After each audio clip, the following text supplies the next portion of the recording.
কালীঘাটের জায়গাকে কেন্দ্র করে কিন্তু এখানে গড়ে উঠেছে অনেক যৌনকর্মীদের বাসস্থান।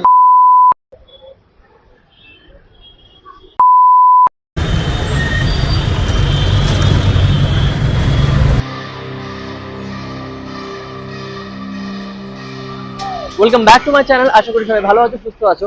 আর সবাইকে অনেক অনেক ধন্যবাদ আমার আগের ভিডিওটা মানে টালিগঞ্জের ভিডিওটাতে এত ভালোবাসা দেখিয়েছো। আর আমি যখন তোমাদেরকে জিজ্ঞেস করেছিলাম যে এরকম কন্টেন্ট তোমরা আর কোন কোন জায়গা দেখতে চাও, তোমরা অনেকেই আমাকে বলেছিলে তোমরা কালীঘাট বা রাসবিহারী দেখতে চাও। তার জন্য আজকে তোমাদের কথা মতন আমি চলে এসেছি রাসবিহারী বা কালীঘাটের ব্লগ নিয়ে। আর আমি এখন এই মুহূর্তে দাঁড়িয়ে আছি রাসবিহারী মোড়ে। আর এখান থেকে আজকে তোমাদেরকে দেখাবো রাসবিহারীতে কি কি আছে। আমি যতটুকু জানি অনেক কিছুই আছে যেটা আমি জানি না, যতটুকু আমি জানি তোমাদের আজকে একটা সাধারণ মানুষ মানে আমি একটা সাধারণ মানুষ, সাধারণ মানুষের চোখে রাসবিহারীকে কিরকম লাগে বা কি কি আছে সেটা আমি তোমাদেরকে দেখাবো। তো চলো।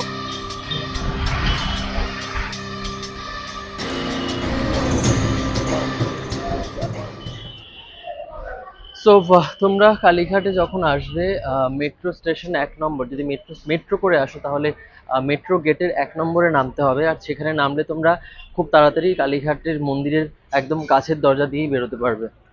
অনেক বছর ধরে, প্রায় আগের বছরও দেখেছিলাম যে এই জায়গাটার কাজ হচ্ছে, কিন্তু এখনো শেষ হয়নি, খুব বেহাল অবস্থা। এর আগে ভালোই ছিল মন্দিরের গেট, কিন্তু যেহেতু নতুন গেট হচ্ছে বা এখান থেকে পুরোটা সারাই করা হচ্ছে, তো এই অবস্থায় এখন এই বেহাল অবস্থা মন্দিরের গেটের। তো চলো আমরা ঢুকি মন্দিরের রাস্তায়।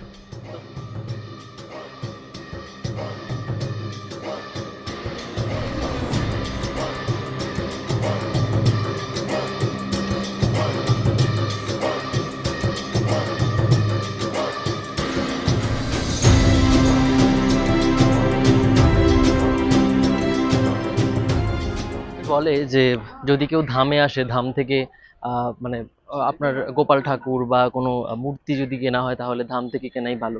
তো অবশ্যই তোমরা যদি কালীঘাটে আসো তাহলে অনেক কম দামে বা মানে ধামের জিনিস সব থেকে ভালো হয়। তো আমার সাইডে দেখতেই পাচ্ছ অনেক ঠাকুরের মূর্তি বা মূর্তির দোকান, পেতল কাঁসা। এই হচ্ছে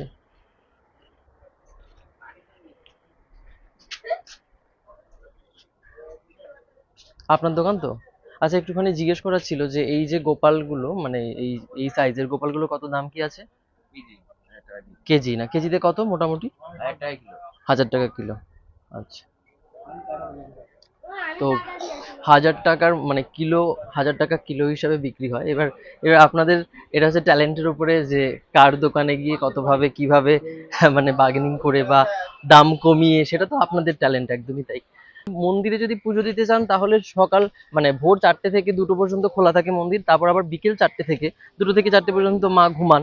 তারপর হচ্ছে বিকেল 4টে থেকে আবার রাত 9টা পর্যন্ত হোপফুলি খোলা থাকে। আর যদি বলেন পুজো দেবেন তাহলে একটু হয়তো মানে সময় নিয়ে আসবেন, প্রচুর লাইন পড়ে। আর যদি মনে করেন আপনারা পান্ডা ধরে পুজো দেবেন তাহলে সেখানেও সেই অপশনস পেয়ে যাবেন। আর যদি মনে হয় শুধু দর্শন করবেন, অনেকে আছে দূর থেকে আসে, তারা দর্শন করতে আসে শুধুমাত্র, তো দর্শন করার জন্য সেরকম কোনো লাইনে, দর্শনের জন্য আলাদা লাইন হয়, সেখানে গিয়ে পর মানে আমি লাস্ট যখন এসেছিলাম মাকে নিয়ে তখন মা দর্শন করেছে, কোনো প্রবলেম হয়নি। ওটা হচ্ছে মন্দিরের চূড়া, দেখা যাচ্ছে এখান থেকে।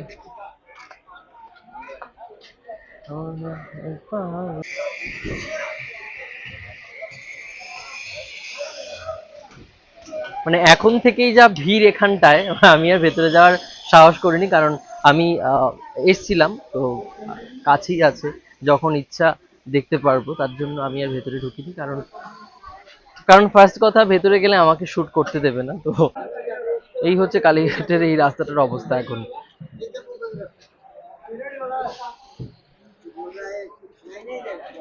এখানে পুরো পুজোর জিনিসপত্র, পুজোর সামগ্রী সবকিছু পেয়ে যাবেন। এমন যদি করেন যে কিছু হাতে না নিয়েও আসতে পারেন, অসুবিধা নেই, কারণ এখানেই সবকিছু পাওয়া যায়।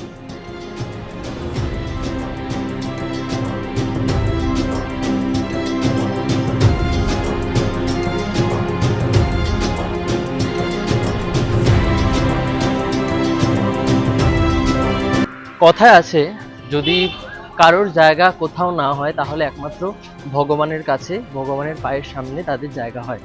তো একটা ভালো ইম্পর্টেন্ট জিনিস যেটা হচ্ছে আমরা মানে তোমরা অনেকেই জানো না হয়তো, কারণ বহু যৌনকর্মী এখানে সোনাগাছির পরে আমরা যদি মানে কলকাতার মধ্যে যৌনকর্মীদের ব্যবসা চলতে পারি তাহলে একমাত্র সোনাগাছির পর হচ্ছে কালীঘাট। তো আমি আর এই দিকে ওইদিকে যাবো না, কারণ হচ্ছে ওই দিকটাতেই হচ্ছে তাদের ব্যবসার জায়গা। আর কালীঘাটের এই জায়গাটার মধ্যে অনেক বাইরের মেয়েরা, মহিলারা যারা তাদের দেহ বিক্রি করে যৌনকর্মীরা এখানে এসে তাদের মানে নিজেদের সংসার চালনা করছে।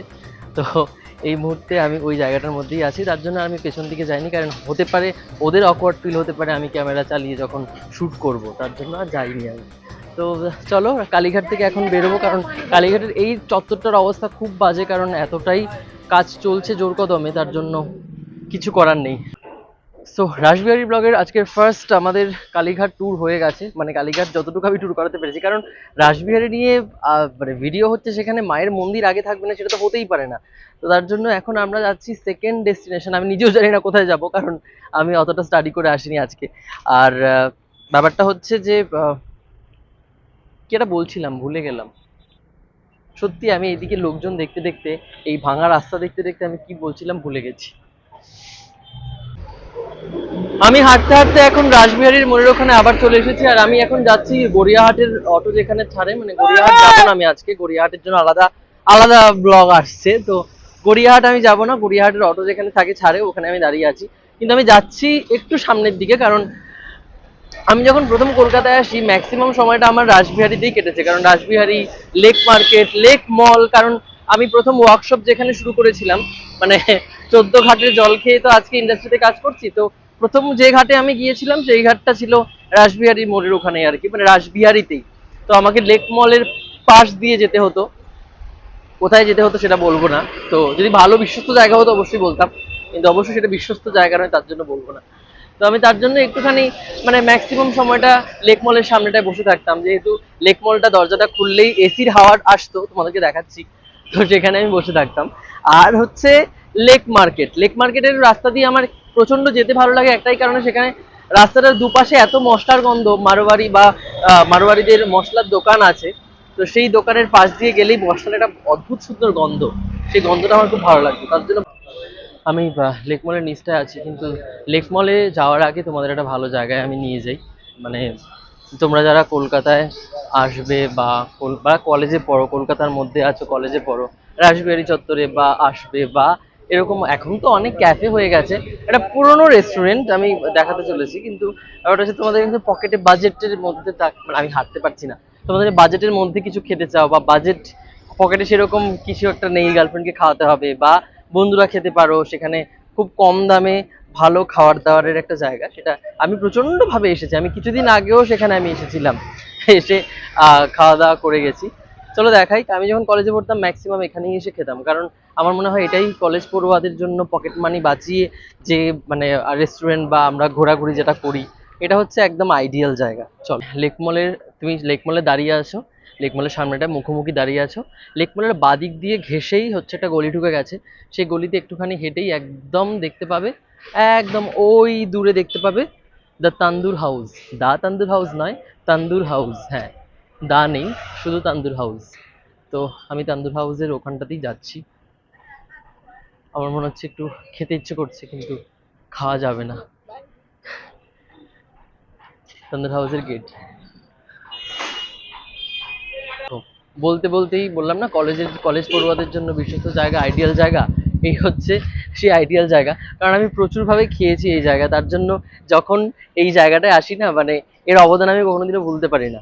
তো এখান থেকে আমি আবার ব্যাক করব। বেসিক্যালি আমি এখানটায় এসেছি হাওয়া খেতে, কারণ বাইরেটা এত গরম ছিল। তো সামনে আহ, এই দাঁড়িয়ে আছে একটা লেক মল, এত পুরনো জায়গা, তার জন্য ভাবলাম যে না একটু হাওয়া খেয়ে যাই। তো সেরকম তো কিছু কেনার নেই, কারণ আমি আজকে কালীঘাট ঢোকার পর ম্যাক্সিমাম শুধু সবাই জিজ্ঞেস করছে পুজো দেবেন এদিকে, পুজো দেবেন ওদিকে, কারণ আমি পাঞ্জাবিটা পরে এসেছিলাম, কারণ আমি জানি যে আজকে রাসবিহারী যাবো, মানে কালীঘাটের ওপরে ভিডিও বানাবো, একটু পাঞ্জাবি তো পরতেই হয়। আর আমি তো সুতো খুঁজি না পাঞ্জাবি পরার, তো ওটাই হচ্ছে বড় ব্যাপার। তো তোমরা মানে এই এই লেক মলে আমার অনেক স্মৃতি জড়িয়ে আছে, কারণ যখনই এইদিকে যাই আমার হিসু পায়, আমি লেক মলে আসতাম, লেক মলে এসে হিসু করে তারপর যেতাম। তো আমার বেসিক্যালি লেক মলটা যতটা না মল, আমার মনে হয় যে হিসুর জায়গা, মানে ম্যাক্সিমাম হিসু টিসু আমি এখানেই করতাম আর কি। খুব ছোট সেই অর্থে, দেখো মলটা। ওপরে আছে বারবিকিউ নেশন। এখন আমি আবার মোড়ে চলে এলাম, মানে রাসবিহারী মোড়ে। এই মোড় থেকে আমি আবার সোজা বেহালা যেদিকে যাই আমি ওই দিকটা দিয়ে যাব। এই রাস্তাটা চলে যাচ্ছে বেহালার দিকে। আর মানে রাসবিহারীর মোড় থেকে বেহালার দিকে রাস্তাটা ঢোকার পরেই যে ফার্স্ট ডান দিকের গলিটা পড়বে সেটাই হচ্ছে তপন থিয়েটারের গলি। আর আমি সামনে যাচ্ছি তপন থিয়েটারের দিকে। তপন থিয়েটার একটা এরকম থিয়েটার যেটা খুব পুরনো একটা থিয়েটার।